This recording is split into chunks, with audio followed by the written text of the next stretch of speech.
सोनाई के भूतपूर्व विधायक अमरुल हक लश्कर ने बेतुगांधी क्षेत्र का दौरा करते हुए विभागीय कार्यकर्ताओं पर कई आरोप लगाए हैं। उनका कहना है कि बेतुगांधी क्षेत्र बाढ़ नियंत्रण विभाग की कमाई का जरिया हो गया है। साथ ही साथ सोने की खान के रूप में यह क्षेत्र कार्य कर रहा है। कई ठेकेदार तथा कई विभागीय इंजीनियर, नेता, मंत्री, विधायक व दूसरे हस्तीगण इस बेतुगांधी टूटे हुए क्षेत्र को सामने रखकर बड़े पैमाने पर पैसे ऐंठ रहे हैं। आरोप प्रत्यारोप को सामने रखते हुए उन्होंने कांग्रेस की ओर से अपनी प्रतिक्रिया व्यक्त किया और जल्द से जल्द संस्कार व निर्माण कार्य सुचारू से न होने पर बृहत्तर आंदोलन का चेतावनी दिया। गौरतलब है कि यातायात के मार्ग के बेहाल हालात तथा बेतुगांधी क्षेत्र के संस्कार व नदी बांध क्षेत्र के संस्कार में विभागीय कार्यकर्ताओं द्वारा ठेकेदारी के साथ साथ लापरवाही बरते जाने के आरोप भी इलाके के लोग लगा रहे हैं।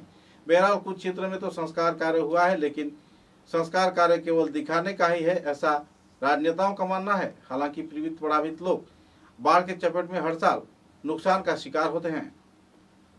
आपनालोके खबर लई चाওক এই যে বেতুকান্দি অঞ্চলের কন্ট্রাক্টর কোন, এই কন্ট্রাক্টর যখন আমার জল সম্পদ মন্ত্রীর মানে একবারে ক্লোজ মানুষ, এটা নিজার মানুষ, নিজা মানুষ এর কারণে এটা সোনার খনি হিসাবে বানাই রাখা হয়েছে। তুমিও লোৱা আমাকো দিয়া, যি হয় হব। নদীর যদি রাস্তা গুছিয়ে যাওক, মানুষ পানির তলত থাকুক, শিলচরের মানুষ পানির তলত থাকুক, কোনো অসুবিধা নাই। অকল পয়সা এই সরকারে অকল কথা কয়, কাম কম করে। এইটো নজির বেতুকান্দি, অকল কথা কয়, কাম নকৰে।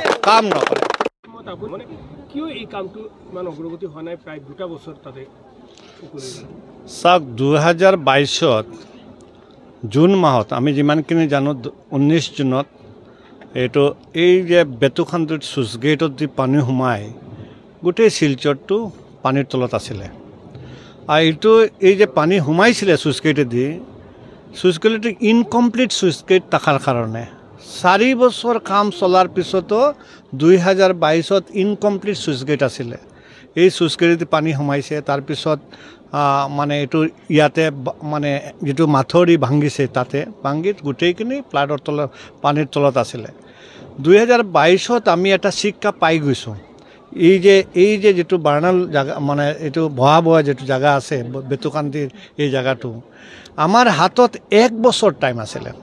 গোটেই মানে 2023টো কোনো ফ্লাড হোৱা নাই, ভাল উইণ্টাৰ ছিজন দিছিলে। এই 2023ত কিয় কাম কমপ্লিট কৰিব পৰা নাই?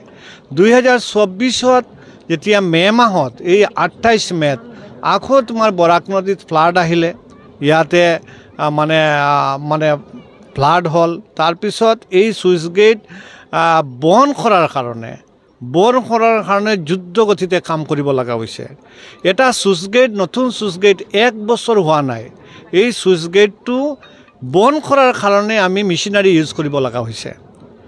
মানে এইটো হ'ল কিয় আনচাইণ্টিফিকভাৱে এই চুইচ গেটটো বনা হ'ল? এইটো ঠিকাদাৰ কোন আছিলে? কিয় চুইচ গেটটোৰ এই ডোৰটো তলৰ পালে নগ'ল? এইটো কিয় জাম হৈ গ'ল? কিয় আমি বেলেগ শাটাৰ বনাই বস্তা দি মানে আমি বন্ধ কৰিব লগা হ'ল? এইটোৰ কাৰণে দায়ী কোন হ'ল? এইটো চিন্তা নকৰি খালি সদায় মানুহক দোষ দি থাকে যে আমাৰ এই মানুহৰ কাৰণে এইটো হৈছে, সিটোৰ হৈছে। আজি চাওক, এই যে বেতুকান্দি অঞ্চল যেটা, এই যে বৰাকপাৰেৰ 3টা revenue village, Berenga part 3, part 4, part 5 আৰু মধুৰবন্দৰ এটা পাৰ্ট, মধুৰবন্দ 11, এই গোটেইখিনি মানুহ পানীৰ তলত, আজি পানীৰ তলত। 28 তাৰিখ পানী হৈছিলে, 15 দিন হৈছে বৰাক নদীৰ পানী ফ্লাড লেভেলৰ তলত আছে, কিন্তু মইচাৰ পানী ফ্লাড লেভেলৰ বহুত ওপৰত আছে। প্ৰত্যেকটা মানুহৰ ঘৰত পানী আছে, প্ৰত্যেকটা মানুহৰ ঘৰৰ পুষ্কৰিণী যেটো পানীৰ ভিতৰত। মানুহ খাৱাৰ পানী নাই, ল'ৰা ছোৱালীবিলাক পঢ়িব এইটোৰ ব্যৱস্থা নাই, কেনেকা ঘৰৰ পৰা ওলাই স্কুল যাব এইটোৰ ব্যৱস্থা নাই, এজন দিন মজুৰি কেনেকা ৰুজিত যাব এইটোৰ ব্যৱস্থা নাই। এই ভয়াবহ অৱস্থা এই বেতুকান্দি অঞ্চলত। আজি অকল আমি শিলচৰৰ মানুহৰ কাৰণে আমি চিন্তা কৰোঁ যে ইয়াতে পানী সোমাইলে শিলচৰৰ মানুহ পানীৰ তলত যাব, কিন্তু এই বেতুকান্দি, বাগাডৰ, বৈজুৰাৰ মানুহৰ প্ৰতি আমাৰ চৰকাৰৰ কোনো দৰদ নাই, প্ৰশাসনৰ কোনো দৰদ নাই। আপোনালোকে পানীৰ তলত থাকক, যিমান দিন থাকিব লাগে থাকক, কিন্তু আমি অকল শিলচৰৰ মানুহ বাচাম। শিলচৰ আমাৰ শিলচৰৰ মানুহ বাচিব লাগে, শিলচৰত পানী সোমাব নালাগে।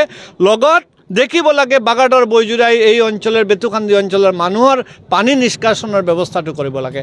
এই যেটো চুইচ গেট, ইমানখিনি এটা ডাঙৰ এলেকা, এই এলেকাৰ কাৰণে 4 ফুট দৌৰৰ চুইচ গেট কেতিয়াও চাইণ্টিফিক হ'ব নোৱাৰে।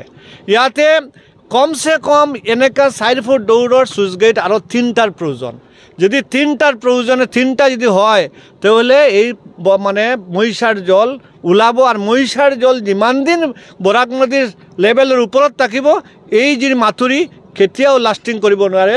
এই মাথুৰিৰ তলত দিয়া মহিষাৰ জলৰ পানী বৰাকত আহিব, মানে শ্লিপিং হ'ব, তাৰপিছত এইটো ইৰ'শ্যন হৈ যাব। আপোনালোকে দেখিছে অলপ আগতে বহাবই অৱস্থা।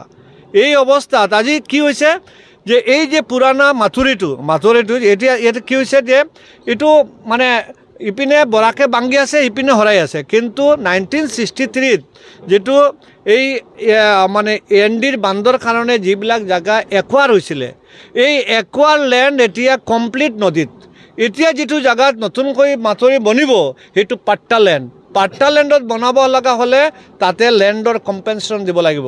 লেণ্ডৰ আপোনাৰ একোৱাৰ কৰি মানুহত কম্পেনচেশ্যন দিব লাগে। এটা চাওক, এইপিনে এটা কেমেৰা ঘূৰাওক আপোনালোকে, এই চাওক মাজত এটা গড় আছে।